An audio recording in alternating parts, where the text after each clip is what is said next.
இந்த மருத்துவர் நாம நிகழ்வுக்கான அரசனுடைய வழங்குகின்றார்கள். ஈழத்து பெண்மணியால் ஜெர்மனியில் வதனி செல்வநாதன் அவர்களால் உருவாக்கப்பட்ட முதியோர் பராமரிக்கும் இல்லம். வணக்கம். நீங்கள் பார்த்துக் கொண்டிருப்பது STS தமிழ் தொலைக்காட்சி. STS தமிழ் தொலைக்காட்சியில் வார வாரம் இடம்பெற்றுக் கொண்டிருக்கின்ற மருத்துவர் நாம நிகழ்வோடு நேர்கிறீர்கள்.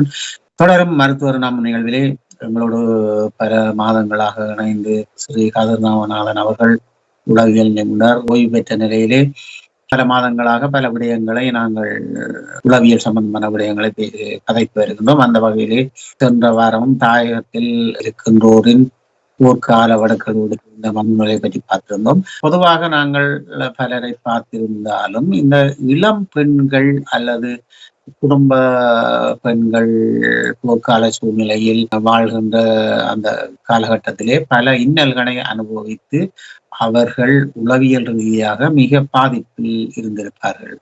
நீங்கள் தாயகம் சென்றிருந்த போது அவர்கள் பற்றிய பார்வை மிகவும் அருமையான ஒரு தலையங்கத்தை இன்றைக்கு எடுத்திருக்கிறீங்க. அல்ல தாயம்மார் இந்த யுத்த சமூகத்தில் எப்படி இருந்தார்கள் என்று பார்ப்பதற்கு முதல் ஒரு சின்ன முகவுரி உண்டு. குடும்ப வாழ்க்கை அல்லது எங்கட மனித வாழ்க்கை இதுகளை பற்றி ஒரு சின்ன முகவுரி ஒன்று சொல்லிக்கொண்டு அங்கால போகலாம் என்று நான் எதிர்பார்க்கிறேன். இப்ப உதாரணமாக நாங்கள் இப்ப எங்கட சமூகத்தின் விசேஷ பண்பை விளங்க வேணும் என்று சொன்னாது தமிழீழ பகுதி இந்த பக்கத்திலே உள்ள விசேஷ பண்பை விளங்க வேண்டும் என்று சொன்னா நாங்கள் இந்தியாவில உள்ள தமிழ்நாட்டோட எங்கட கலாச்சாரத்தை ஒரு சிறிது ஒப்பிட்டு பார்க்கலாம். முக்கியமாக தமிழ்நாட்டு கலாச்சாரம் என்று சொல்றது இப்ப தமிழ் சினிமாவில அவர்கள் தங்களுடைய கருதுகோளை வச்சுதான் படங்கள் எடுத்து கொண்டிருக்கின்றார்கள். அப்ப அந்த படங்கள் எப்போ ஆண் தான் அங்க மிக முக்கியமான ஒரு ஆளாக இருக்கிறேன். இப்ப நாங்க உளவியல்லையோ இல்ல சமூகவியல்லையோ ஒரு கலாச்சாரத்தை நாங்க படிக்க கலாச்சாரங்களை ஆண் வழி சமூகம், பெண் வழி சமூகம் என்று சொல்லி நாங்க பிரித்து அதை ஆய்வு செய்வது உண்டு. அப்ப அந்த ஆய்வுகளிலே எங்கட தமிழில இந்த பக்கத்தை பொறுத்தவரை எங்கட ஊரை பொறுத்தவரையிலே நாங்க ஒரு பெண் வழி சமூகமாக இருக்கிறோம்.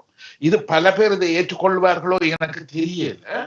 ஆனா இப்ப என்னுடைய அவதானிப்பின்படி, என்னுடைய விளக்கத்தின்படி நாங்கள் ஒரு பெண்வழி சமூகமாக ஒரு விசேஷமான முறையிலே நாங்கள் அங்க வாழ்ந்து கொண்டிருக்கிறோம் என்றதை பற்றி ஒரு சில உதாரணங்களோட அதை சொல்ல முயற்சிக்கிறேன். இது என்னுடைய மேலோட்டமான சிந்தனை இல்லாம அதுக்குரிய தகுந்த உதாரணங்களை இதுல முன்மொழிந்து அதை பற்றி கூற விரும்புகிறேன். ஒரு இளைஞனும் ஒரு இளம் பெண்ணும் திருமணம் செய்கிறது என்று சொல்லி சொன்னால் அந்த திருமணம் செய்த பின்னர் பொம்பளை பிள்ளைக்குத்தான் வீடு சீதனம், சொத்து சீரணம். திருமணம் செய்து மாப்பிள்ளை என்று சொல்றவர் அந்த பெண்ணின் வீட்டுக்கு போகணும். அந்த பெண்ணின் வீட்டுல போயிருந்தா அவர் வாழ்க்கைய நடத்த வேணும் இல்லையோ. ஆனா இதுக்கு நேர் எதிர்மாறானது தமிழ்நாடு. தமிழ்நாட்டிலே ஒரு திருமணம் என்று சொல்றது அல்லது புகுந்த வீடு என்று சொல்றது பெண்ணுக்கு தான். அங்க ஆணுக்கு அந்த வீடு, வளவு, அசியா சொத்துக்கள் இதுகள் எல்லாமே ஆண் வழி, ஆண் வாரிசுகளுக்கு தான் அங்க போகும் இல்லையா. அப்ப பெண்ணை அங்க திருமணம் செய்கிறார்கள் என்று சொல்லி சொன்னா அந்த வீட்டிலே தங்கள் வீட்டிலே குழந்தை பெறுறதுல இருந்து, வீட்டு பராமரிப்புல இருந்து, வீட்டில உள்ள எல்லாரையும் பராமரிப்பதற்காகத்தான் ஒரு பெண்ணை திருமணம் செய்கிறார். அங்கே பெண்ணுக்கு தான் புகுந்த வீடாக இருக்கிறது. என்கிற தமிழ் ஈழ பகுதியில ஆணுக்குத்தான் புகுந்த வீடு. சீதனமாக கிடைத்த அந்த வீட்டிலே அங்க போயிருக்கிறார். இது ஒரு முக்கியமான ஒரு அம்சமாக இருக்கிறது. இரண்டாவது, இப்ப இன்னும் கொஞ்சம் ஆழமாக அடுத்த தளத்துல போய் பார்த்தோம் என்று சொன்னா இன்னும் ஒரு விஷயத்தை நாங்க விளங்கி கொள்ளலாம் என்று சொன்னா, இப்ப உதாரணமாக இப்ப ஒரு ஆண் பெண் குடும்ப இதுகளிலே ஏதாவது விவாகரத்துகள் இப்படியான பிரச்சனைகள் இதன் வருமாக இருந்தது என்று சொல்லி சொன்னா எங்கட பக்கத்துல தாய்க்குத்தான் அந்த பிள்ளைகள் உரிமை, சொந்தம். தாய்க்குத்தான் அந்த பிள்ளைகளை கொடுப்பார்கள். ஒன்று. இரண்டாவது அந்த தாய் தனித்து பிள்ளைகளோட இருப்பாள் என்று சொல்லி சொன்னா தாயினுடைய சகோதரர்கள், ஆம்பளை சகோதரர்கள், அவர்கள் தான் அவைக்கு பொறுப்பு. அதாவது தாய் மாமன் என்று சொல்றோம் இல்லையா. இந்த தாய் மாமன் என்று சொல்லுகிறவர்கள் தான் அந்த தங்கட சகோதரிக்கும் சகோதரியின் பிள்ளைக்கும் பொருளாதார ரீதியாக, பாதுகாப்பு ரீதியாக, வாழ்க்கையை வளப்படுத்துற ரீதியாக அவர்கள்லாம் பொறுப்பு. அப்ப அதனாலேதான் இப்ப எங்களுடைய அந்த தமிழில பக்கத்திலே அதை சொல்றது மாமன் மருமகன் உறவண்டு. மாமா மருமகன் உறவு தான் எங்கட சமூகத்துல கூடுதலாக இருக்கு. இப்ப இது இங்க இந்தியாவை பொறுத்தவரையில அல்ல தமிழ்நாட்டை பொறுத்தவரையில பெண் விவாகரத்தை எடுத்தா அவ பிள்ளைகள் எல்லாத்தையும் கணவன்கிட்டயே கொடுத்துட்டு அவ தனியா வெளியே போயிடணும் இல்லையோ, தன் ஊருக்கோ தன் தாய் தகப்பன்றியோ அவை தனியா போயிடணும் இல்லையோ. இது 2வது வித்தியாசம். இன்னும் ஒரு முக்கியமான வித்தியாசத்தை இதுல சொன்னேன் என்று சொன்னா, இந்த தாய் வழி பெண் வழி என்றது இன்னும் கூட தெளிவா இருக்கும்னு நான் நம்புறேன்.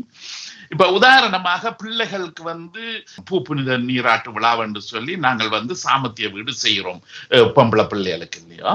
இப்ப இந்த பொம்பளை பிள்ளைகளுக்கு சாமத்திய வீடு செய்யும் போது இந்த ஆண்வழி கலாச்சாரத்திலே தாயினுடைய சகோதரன், தாயினுடைய தம்பி, அவன் தான் மாமன், உரிமை மாமன். அவர் தான் அந்த பிள்ளைக்கு ஒரு சின்ன கொட்டகை போட்டு அந்த பிள்ளைய அந்த கொட்டைக்குள்ள கொண்டு, அது இந்த சினிமா படத்துல பல படங்கள்ல அதை நாங்க பார்த்து கொள்ளலாம் இல்லையா. அப்ப அந்த விதத்துல தாயினுடைய சகோதரத்துக்கு தான் அங்க முழு உரிமையா இருக்கு. அந்த பூ புனித நீராட்டு விழாவோ இந்த விஷயங்களை செய்யறதுக்கு அவர் தான் உரிமையுடையவராக இருக்கிறார் இல்லையோ. ஆனால் எங்களோட யாழ் பகுதி சமூகத்துல இல்ல ஈழ சமூகத்திலே மாமனும் மாமியின் அந்த பூ புனித நீராட்டு விழாவுக்கு பொறுப்புடையவர்கள். தாயினுடைய ஆண்வழி சகோதரங்கள், அண்ணியோ தம்பியோ, அவைதான் மாமன்மார் இல்லையோ. அந்த மாமன்மார் தான் அந்த பூ புனித நீராட்டு விழாவை மேடையில நின்று கதாநாயகர்களாக அந்த இடத்திலே நின்று அந்த விழாவை நடத்துகிறார்கள் இல்லையோ. அப்ப அந்த மாமனுக்கும் மாமிக்கும் தான் அந்த பிள்ளையினுடைய சாமர்த்திய வீடு இந்த கொண்டாட்டங்கள் இதுகள் பொறுப்புடையதாக இருக்கிறது இல்லையா. அப்ப இதனாலேதான் இப்ப எங்கட சமூகத்துல தாய் என்றவள் மிகவும் தைரியமாக இருக்கிறாள்.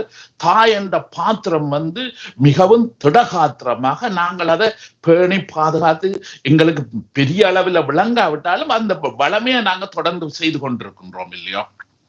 இப்ப அந்த வளமை இதுகள் இருக்கிறதுக்கு இன்னும் ஒரு பெரிய ஒரு உதாரணம் என்னென்று சொன்னா, இப்ப உதாரணமாக எங்கட குடும்ப வாழ்க்கையில இப்ப நாங்க தமிழீழ பக்கத்திலே இருக்கிற அமைதியான குடும்ப வாழ்க்கையில ஒரு திருமணம் நடந்தால் அந்த ஆண் அங்க போய் தன்னுடைய மனைவி வீட்டிலே இருந்து மனைவிக்கு கிடைச்ச அந்த ஆசியா சொத்துக்கள், அது வயல்களாக இருக்கலாம் அல்லது மீன்பிடி படகுகளாக இருக்கலாம், இந்த விஷயங்கள் எல்லாத்தையும் வச்சு அந்த குடும்பத்தை பொருளாதாரத்துல முன்னேற்றி கொண்டு வரணும். அப்ப அந்த பொருளாதாரத்துல முன்னேற்றி கொண்டு வரும்போது அங்க பொருளாதாரத்துல கிடைக்கிற பணங்கள், வருமானங்கள், இதுகள் எல்லாத்தையும் அந்த சாதாரண வளமையின்படி பெண்ணிடம் தான் அவர் கொடுக்கும். அந்த பொருளாதார இப்ப உதாரணம் மாத சம்பளம் எடுக்கிற உத்தியோகத்தர்கள் கூட எங்களுடைய உண்மையான வளமையின்படி மாத சம்பளங்கள் எல்லாத்தையும் மனைவியிட்ட கொண்டு கொடுத்துருங்க. பெண் என்றவள் வீட்டில இருந்து அந்த பொருளாதாரத்தை இன்னும் பெருக்குவான். பொருளாதார பெருக்கக்கூடிய சக்தி அந்த பெண்கிட்ட இருக்கு. அதாவது ஆடு வேண்டியோ, கோழி வேண்டியோ, மாடு வேண்டியோ, அந்த உள்ளூருக்குள்ள அந்த வீட்டில இருந்தே பொருளாதாரத்தை வளர்க்கலாம் இல்லையா. அப்ப அந்த விஷயங்கள்ல அந்த பெண் வல கெட்டித்தனமாக இருப்பாள். இனி அவ அந்த பெண்ணுக்கு துணையாக அவங்க அப்பா, அம்மா, மற்ற பொம்பளை சகோதரங்கள், ஆண் எல்லாருமே அயல் வீட்டில இருப்பார்கள். அதான் அந்த சீதனம் கொடுக்கறதால, பெண்ணுக்கு வீட்டை கொடுக்கறதால அந்த பெண்ணுக்கு பாதுகாப்பு சூழல்ல இருக்கு. அந்த சூழல்ல இருக்கிற வீடுகள் எல்லாம் இவண்ட சொந்த சகோதரங்களின் வீடுகளாயிருக்கும், சொந்தக்காரற்ற வீடுகளாயிருக்கும். அப்ப இவருக்கு வலு தைரியமான நெட்வொர்க், ஒரு வலை பின்னல் அந்த அவ வீட்டை சுத்தி இருக்கும் இல்லையா. அப்ப இதனால இந்த பெண்கள் பொருளாதாரம், பிள்ளைகள், பிள்ளை வளர்ப்புகள், இவைகள் எல்லாவற்றிலுமே வலு கெட்டித்தனமாக இருக்கிறார்கள். ஆனா இப்ப இந்த விஷயங்கள் இதுகள் எல்லாம் இருக்கும்போது எங்கட பெண் பிள்ளைகள் எந்த ஒரு பிரச்சனை வரும்போதும் ஒப்பவும் முன்னுக்கு நிற்கிறார்கள். ஆம்பளைகளோட இணைந்து என்ன பிரச்சனைக்கும் முன்னுக்கு நிற்கிறார்கள். தங்களை சிந்திப்பது கிடையாது. அந்த விஷயத்தை எங்களோட யுத்த காலத்துல நாங்கள் வந்து தெளிவாக நாங்க பார்க்கலாம். இப்ப யுத்த காலத்திலே வந்து இந்த பெண் பிள்ளைகள் என்று சொல்லவர்கள் வந்து ஆண்களுக்கு சமமாக, ஆண்களுக்கு ஈடாக எல்லா விதமான போர் பயிற்சிகளையும் எடுத்து எல்லா விதமான போர் தந்திரங்கள் எல்லாவற்றிலையுமே முன்னேற்றமாக இருந்து எங்கட போராட்டத்தை வந்து மிக நேர்த்தியாக நடத்தின பங்களிப்பு அவர்களுக்கு வார்த்தையால சொல்ல முடியாது. பெரிய பெரிய பங்களிப்பு அவர்கள் செய்தது இல்லையா? ஏன்னா உலகத்துல பல நாடுகள்ல விடுதலை போராட்டம் இதெல்லாம் நடக்குது. இப்ப உதாரணமாக மத்திய கிழக்கு நாடுகள் இப்படியானது எல்லாம் இருக்கு. அங்க பொம்பளைகளை வந்து அவர்கள் யுத்த இதுக்குள்ள சேர்ப்பதே கிடையாது. அவர்கள் பொம்பளைகளுக்கு வந்து ஒரு சம உரிமை கொடுத்து அந்த போராட்ட இதுகள்ல வந்து அவர்களை ஒரு அழகாக சேர்ப்பதே கிடையாது இல்லையா? ஆனா இப்ப எங்களை பொறுத்தவரையில வந்து அது ஒரு இயற்கையான ஒரு அம்சமாக போராடி ஒரு பல பிரச்சனைகள் கூடி கொண்டு வரும்போது பெண்ணும் தான் சமமாக வந்து தானும் தன்னை வந்து தியாகம் பண்ணி தன்னையும் ஈடுபடுத்தி கொள்றதுல வந்து தங்களோட ஆண்கள் எல்லாரோட வட்டத்தோடையும் ஈடுபடுத்தி கொள்றதுல பல முன்மாதிரியாக இருக்கிறத நாங்க யுத்த காலத்துல நாங்க வந்து பார்த்துறாங்க இல்லையா?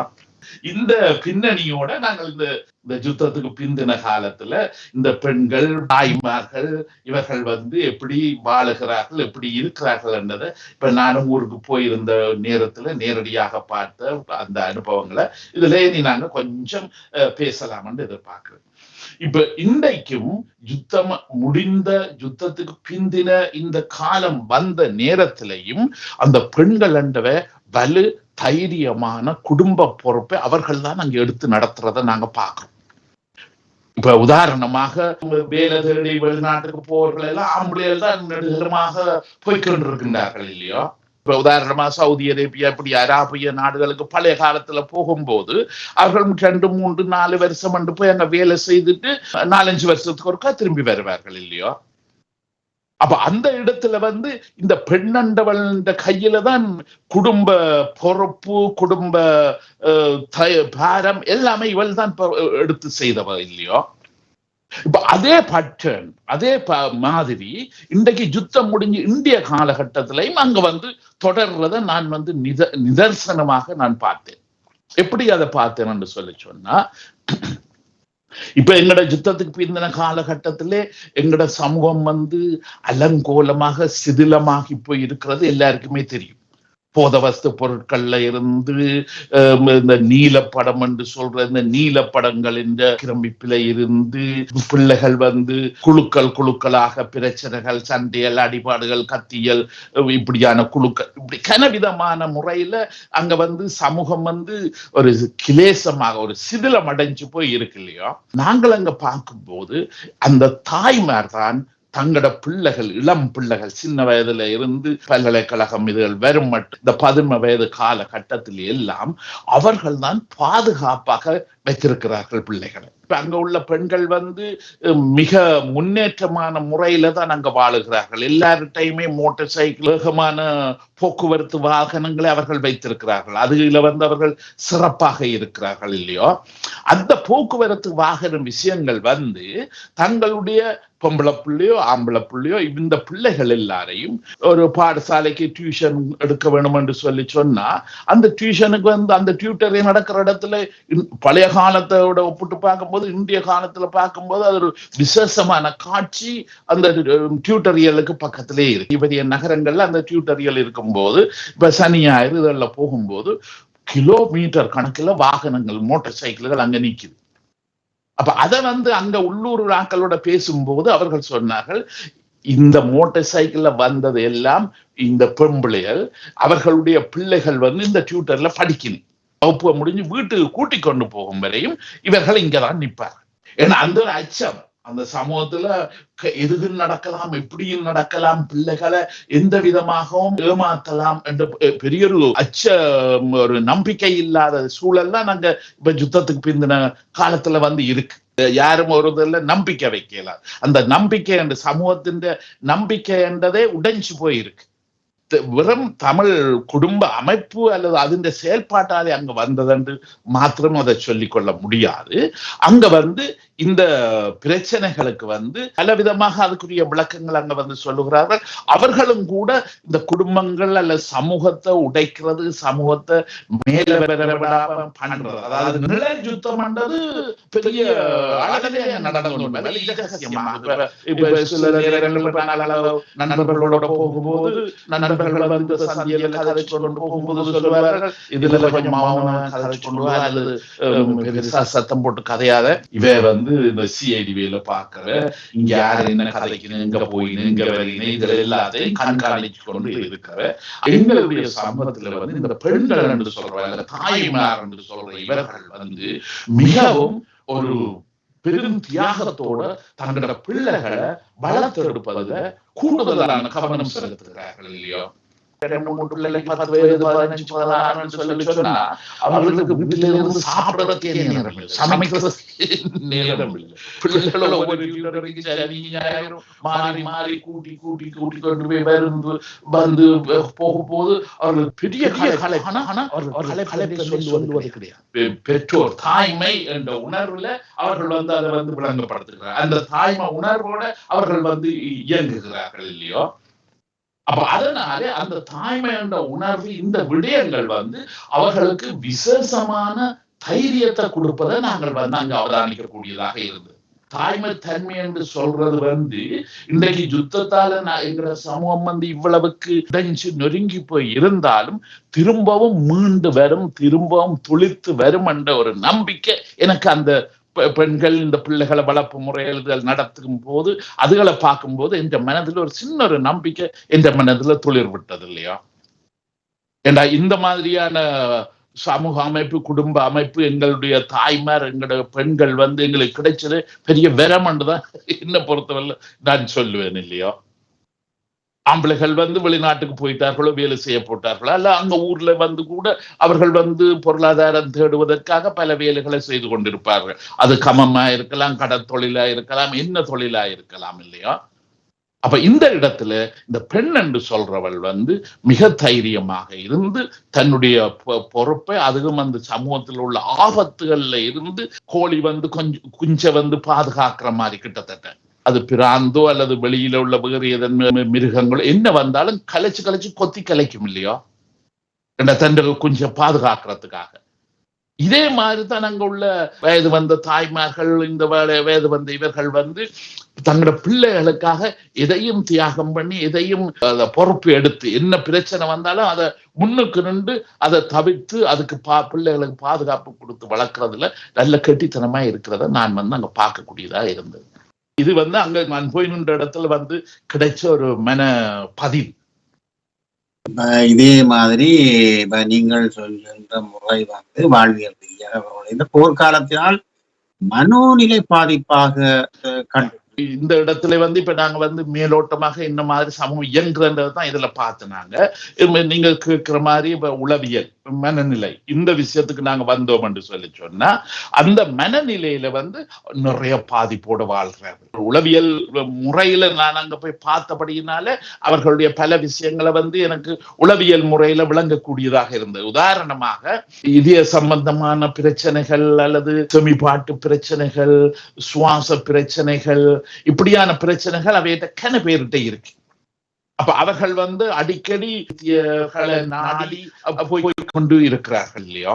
அவர்கள் பல பேர் சொல்றார்கள், நாங்க வைத்திய உதவி இல்லாமலே எங்களால வாழ இல்லாம இருக்குன்னு சொல்லி. இந்த உளவியல் என்று சொல்றது இன்னும் சரியான விளக்கத்தோட இன்னும் சொல்லி கொடுக்கப்படவில்லை எங்கட மக்களுக்கு இல்லையோ.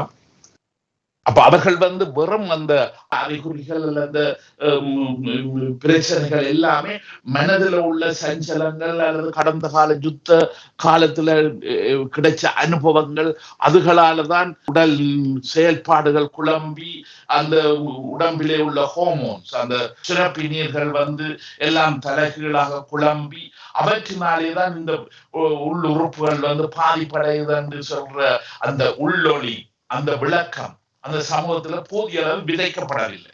அப்ப அதனால அவர்கள் அங்க கூடுதலாக என்ன பிரச்சனைகள் என்ன இதுகள் வந்தாலும் வைத்தியர்களை நாடுகிறது ஒரு பக்கத்திலே நடந்து கொண்டிருக்கின்றது. சமாந்தரமாக இன்னொரு பக்கத்துல நடக்கிறேன்னு சொன்னா, இப்ப இந்த கலாச்சாரத்துல வளமையாக இருக்கிற சில செயற்பாடுகள் இல்லையா, இப்ப கோயில்கள் தெய்வங்கள் இதுகளுக்கு விதரம் இருக்கிறது, அர்ச்சனை செய்யறது, அதுகளுக்கு போய் நேர்த்தி கடன் வைக்கிறது.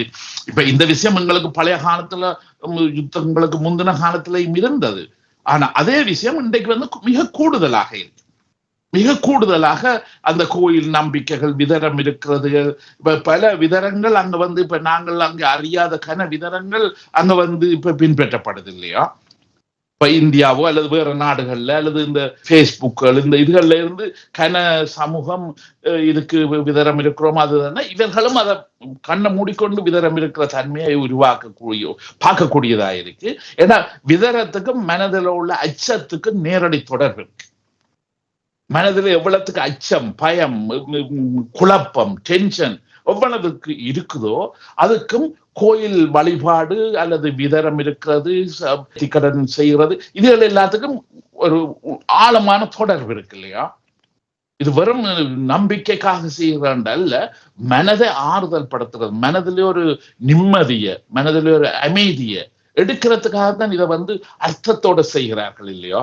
அதுக்கு அடுத்து இன்னும் ஒரு பகுதியினர் இப்ப உதாரணமாக தங்களுடைய கணவன் இப்படியான பல பேரால விலத்தப்பட்ட நிலையில அவங்க வாழ்றத குறைவான அளவில் இருக்கிறார்கள். ஆனா அவர்களையும் அங்க நாங்கள் சந்திக்கக்கூடியதா இருக்கு இல்லையா. அப்ப அவர்கள் கைவிடப்பட்ட ஒரு நிலையில அங்க இருக்கிறத நாங்க பாக்குறோம். ஆனா இப்ப பல கிராமங்கள்ல இப்ப வெளிநாட்டுக்கு எங்கட மக்கள் தங்கட ஊரை தொப்புள் கொடிய மறக்காம இங்க இருந்து சில சில சமூக உதவிகளை செய்து கொண்டிருக்கிறார். அப்ப அந்த சமூக உதவி செய்கிற சில சில நிறுவனங்கள் பல கிராமங்கள்லயும் பரவலாக இருக்கு. அவர்கள் இந்த மாதிரியான ஆட்களுக்கு தான் முன்னுரிமை கொடுக்கிறார்கள்.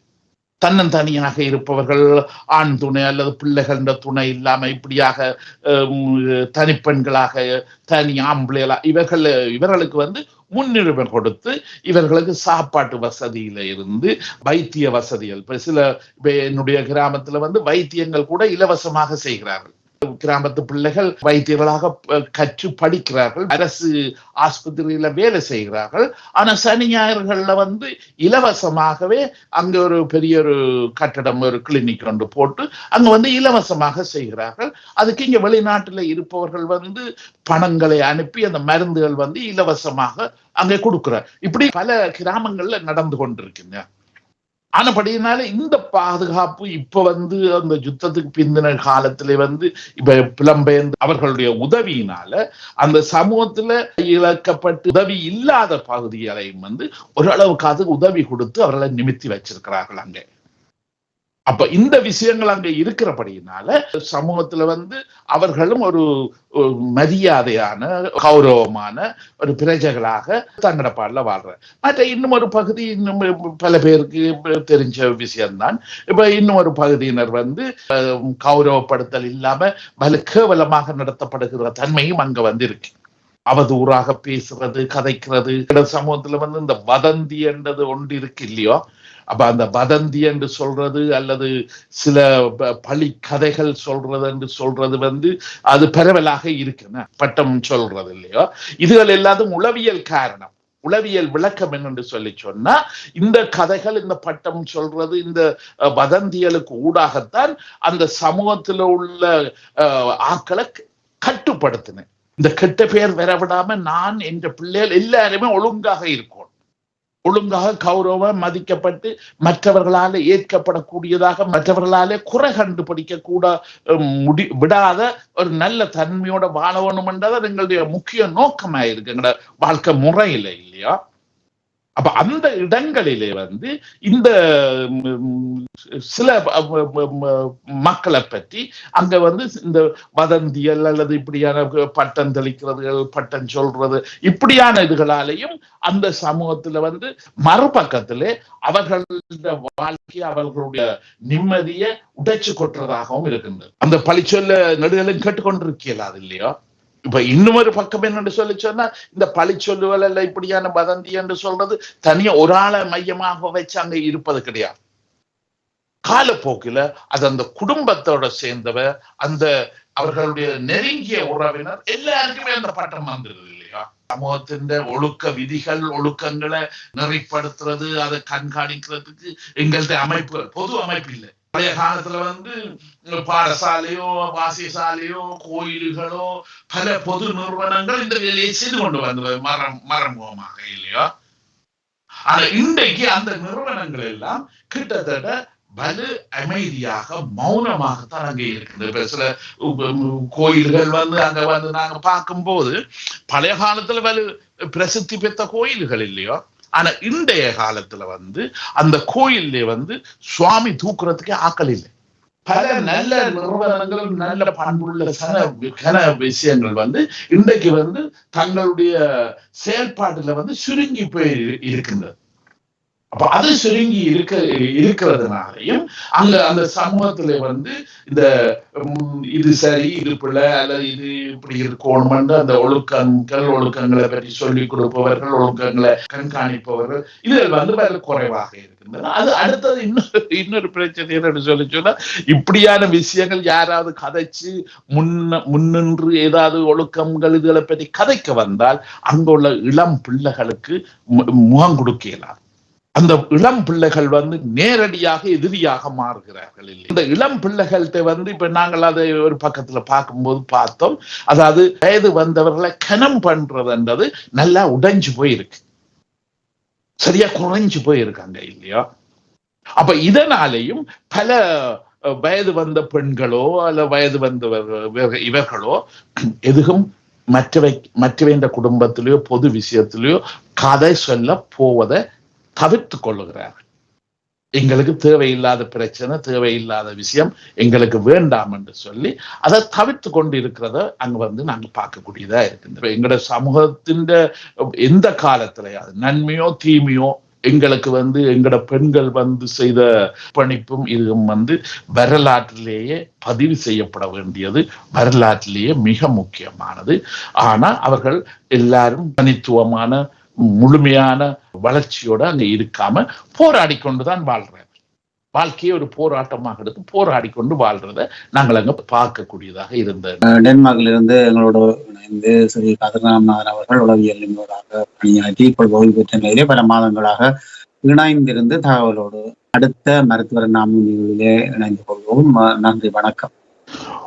நன்றி, வணக்கம். உங்களுக்கு இந்த நேயர்கள் எல்லோருக்குமே என்னுடைய வணக்கம். இணைப்பை ஏற்படுத்தி தந்த சர்க்குணம் ஐயா அவர்களுக்கும், ஒளிப்பதிவோடு பணியாற்றி அதோடு உளவியல் நிபுணர் ஐயா கதிர்நாமன் அவர்களின் மகளுக்கும் ஒளிப்பதிவு புரிந்தமைக்கு நன்றிகளை கூறிக்கொண்டு வருகின்ற வாரம் மருத்துவர் நிகழ்வோடு இணைந்து கொள்வோம் என்று கூறிக்கொண்டு விடைபெறுகின்றோம். நன்றி, வணக்கம். மருத்துவர் ஆலோசனை வழங்கியவர்கள் ஈழத்து பெண்மணியால் ஜெர்மனியில் வதனி செல்வநாதன் அவர்களால் உருவாக்கப்பட்ட முதியோர் பராமரிக்கும் இல்லம் டாகஸ் பிளிகர் வேர்க்ஸ்.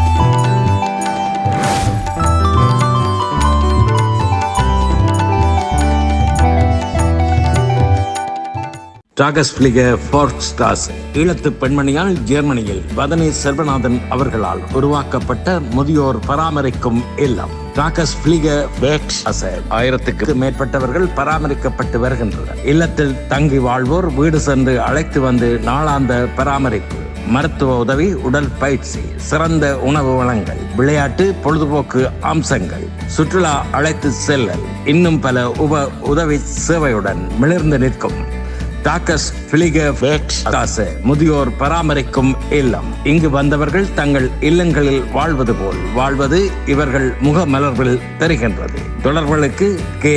Vathani Selvanathan, Linden Strasse 16A 68 623 ஹாஃப் ஹை. தொடர்புகளுக்கு 0049 6241 3099 103. கை தொலைபேசி 004162205124. முதியோர் பராமரிப்புக்கு ராக்கஸ் பிளிகர் ஃபார்ஸ்டாஸ். இது ஒரு ஈழத்தமிழ் பெண்ணின் சாதனை. முதியோர் பராமரிக்கும் இல்லம்.